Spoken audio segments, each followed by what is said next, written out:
नमस्कार साथियों, स्वागत है आप सभी का हमारे YouTube चैनल में। आज के वीडियो में हम बात करने वाले हैं स्टार बैक टू स्कूल, जो उपचारात्मक शिक्षण चल रहा है। दो प्रोग्राम बराबर में चल रहे हैं, रीडिंग कैंपेन है और स्टार प्रोग्राम है। साथियों को इसकी जानकारी दी भी जा चुकी है।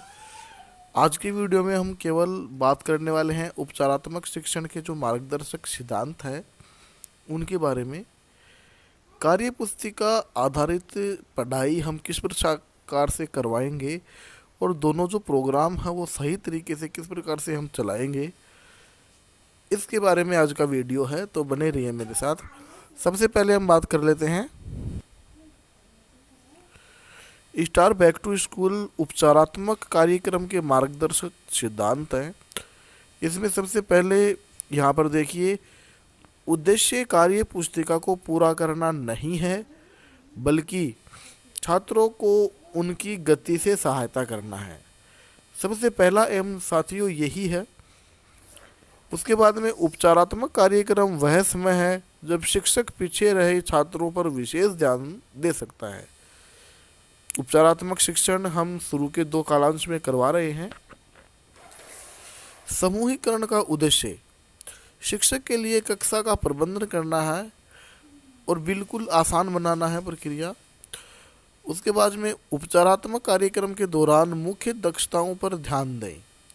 बालक की कौन सी कमी है, हमको वो सुधारनी है। कार्यपुस्तिका आधारित पढ़ाने की जो शिक्षण प्रणाली है वो क्रमबद्ध तरीके से हम यहाँ जानेंगे। तो साथियों, सबसे पहले हमने बेसलाइन ली है। बेसलाइन लेने के बाद में ब्रिज कोर्स के रूप में पत्रक करवाए हैं और पत्रकों के बाद में जो एंडलाइन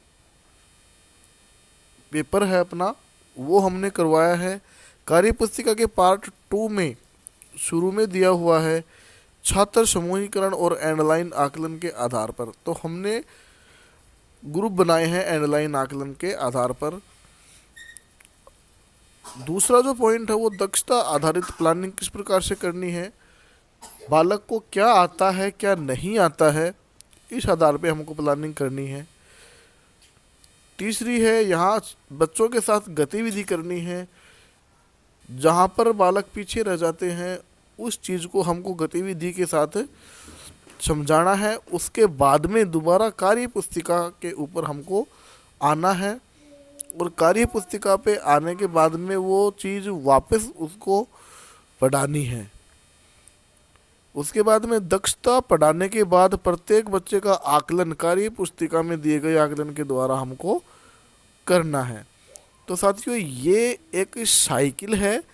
इन प्रक्रियाओं को 2 से 5 जो प्रक्रिया है हमारी 2 से लेके 5 तक, यहाँ 2 और यहाँ 5, इनको हमको लगातार दोहराना है जिससे जो बालक है उसको मैक्सिमम सहायता मिल सके। अब हम बात करते हैं प्राथमिक विद्यालयों के लिए जो विद्यार्थियों का समूहन किया गया है। सबसे पहले हम बात करेंगे 2 शिक्षक विद्यालय के लिए। तो ग्रेड 1 से 5 के लिए 2 शिक्षकों वाले स्कूल। उपचार अवधि के लिए निम्नलिखित समूह का सुझाव यहाँ दिया गया है। तो जो रेमेडिएशन के लिए है और दूसरा है टीचर है वो 8 ग्रेड स्टूडेंट्स को कार्य कराने के लिए है। यहाँ देखिए, जो रेमेडिएशन प्रोग्राम है उसके लिए कक्षा 3, 4, 5 में छात्र सीखने का स्तर यदि 2 है तो वह 2 के साथ बैठेंगे और उसके आधार पे आकलन कंप्लीट होगा। उसके बाद में 3, 4, 5 के जो छात्र हैं जिनका स्तर 3 और 4 है तो उनको भी यहाँ पर कार्य करवाना पड़ेगा। उसके बाद में जो शिक्षक 2 है वो कक्षा 1 और 2 के छात्रों का जो 1 से लेके 2 तक का स्तर है उसको कंप्लीट करवाएंगे। साथ में ही जो 4 और 5 के छात्र हैं उनको 8 ग्रेड पे बनाए रखने के लिए कार्य करना होगा। एक बात यहाँ इम्पोर्टेंट है कि सीखने के स्तर के आधार पर दोबारा से समूहबद्ध करने के बाद छात्र अपने सीखने के स्तर के आधार पर बैठेंगे और एक ही सीखने के स्तर के विभिन्न वर्गों को एक साथ बिठाया जाएगा। उसके बाद में हम बात करेंगे 3 शिक्षक विद्यालय की। तो 3 शिक्षक विद्यालय में जो टीचर 1 है वो यहाँ पर 1 और 2,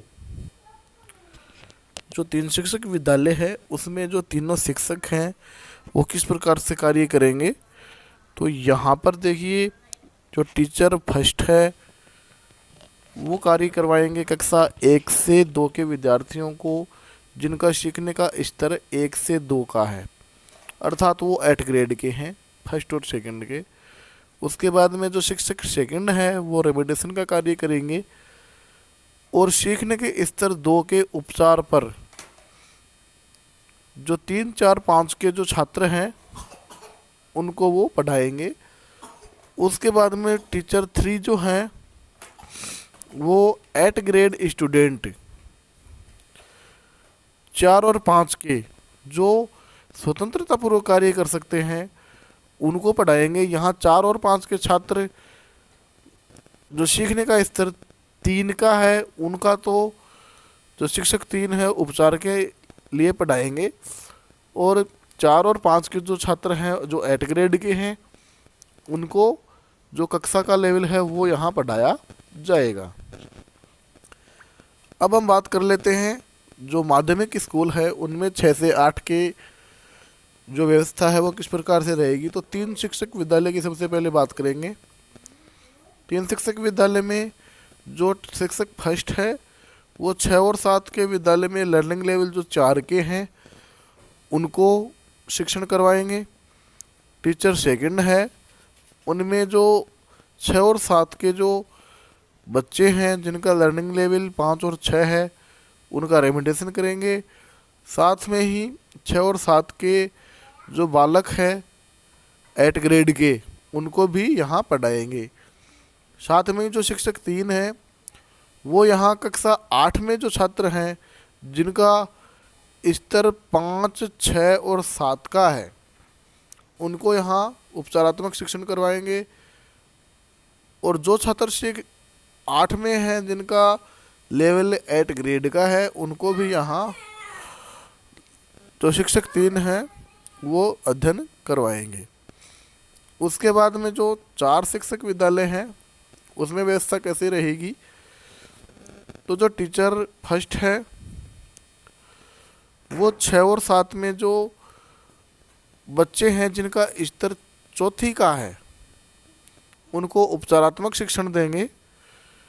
साथ में जो शिक्षक 2 हैं वो क्या करेंगे, जो 8 ग्रेड के स्टूडेंट है 6 और 7 के उनको तो पढ़ाएंगे ही, साथ में जो 6 और 7 के जो बालक हैं जिनका कक्षा का स्तर 5 और 6 का है उनका उपचारात्मक शिक्षण यहाँ वो करवाएंगे। शिक्षक 3 यहाँ क्या करेंगे, ग्रेड 8 में जो बच्चे 5वीं लेवल के हैं उनका उपचारात्मक शिक्षण करवाएंगे। और जो चौथे शिक्षक हैं वो यहाँ 8वीं क्लास में जो 6 और 7 के स्तर के बच्चे हैं उनका और 8 ग्रेड के जो बालक हैं उनका यहाँ पर शिक्षण करवाएंगे। तो साथियों ये तो थे सिद्धांत, जो आपको जो सिद्धांत चल रहे हैं, दोनों प्रोग्राम चल रहे हैं, उनको और भी बेहतर बनाने की यहाँ कोशिश की गई है। यदि आप इस व्यवस्था से चलेंगे तो दोनों प्रोग्राम बिल्कुल सिमिलर वे में चलेंगे और जो यील्ड है अपनी वो ज़्यादा से ज़्यादा हम प्राप्त कर सकेंगे। साथियों वीडियो अंत तक देखने के लिए धन्यवाद। वीडियो अच्छा लगा हो तो साथियों के साथ शेयर करें। मिलते हैं नेक्स्ट वीडियो में।